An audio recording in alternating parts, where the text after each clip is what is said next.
I'm Byron Dorgan, and I had the privilege of serving in the U.S. Senate for 18 years, served in the Congress for 30 years. And I came to the Congress from farm country in North Dakota, worked on a lot of issues affecting rural America while there, and that's because I'm from a town of 300 people. We raised horses and cattle, and I graduated in a high school senior class of 9, top 5, I think, by the way. But you know, in a rural area, you're never really very far from the top or the bottom, because everybody works together. So I'm visiting with you today because those of us from small towns and family farms now face some new challenges that call on us to work together again. Decades ago, there was a debate about whether people who lived in rural areas, those small towns or on family farms, really needed to get telephone service. The big companies, they said, well, we don't want to spend money building out our expensive systems to bring telephones to family farms and the rural reaches. They said that it won't be profitable, and we don't intend to do it. So the federal government did it. And they did it with the help of telephone's earliest pioneers, the rural telephone companies and the cooperatives. They built those services out to farms and small towns. Good for them. The government decided these were, quote, essential services, unquote, and they were going to need financial support to build and maintain. And as a result, the government created something called the Universal Service Fund to support telephone service to these high-cost areas.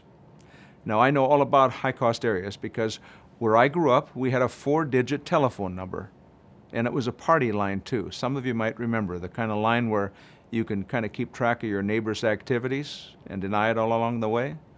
But our telephone service was affordable in our little town, just like in the big cities and suburbs, because of the Universal Service Fund. Now, years later, the federal government's thinking about changing it. So here's the deal. The Federal Communications Commission in Washington wants to make changes in the Universal Service Fund and the other financing methods that support rural and high-cost telephone and broadband services. They want to create something called a, quote, Connect America, unquote, fund to get advanced broadband internet services throughout the country. Well, frankly, I think it's a good idea to have a Connect America fund and move broadband services throughout the country. But while they do that, it's critical that they don't destroy the funding that now delivers telecommunication services to the rural areas of our country. The FCC is talking about reforms that use market signals. Well, you know what? That really worries me. Fact is, we know about these market signals and the free market that didn't work to get telephone servers or broadband networks to rural areas. As one old codger said it, if we'd waited for the free market out on the farm, we'd still be watching television by candlelight.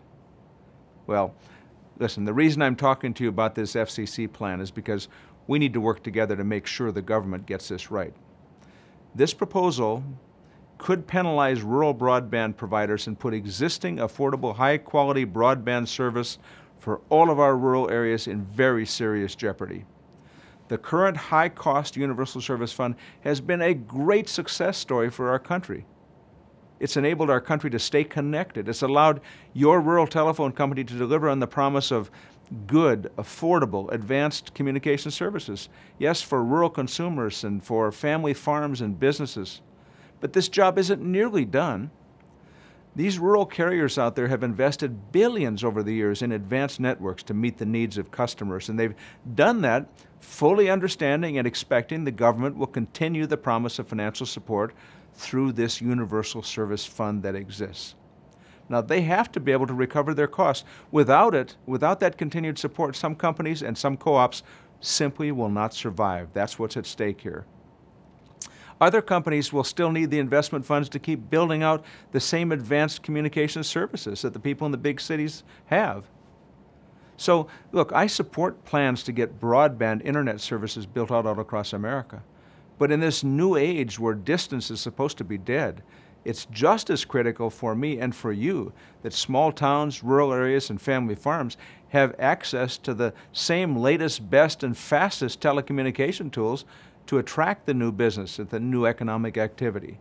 If they don't, they'll be stuck on the wrong side of the digital divide forever, unable to build their economies, to create jobs, to keep their kids at home, give them opportunity, and build a better economy. So this is really very important. It affects you, it affects your community. Those of us who care about rural America have to take action now to organize, to make sure the government, the FCC, gets it done right. contact your rural telecom associations.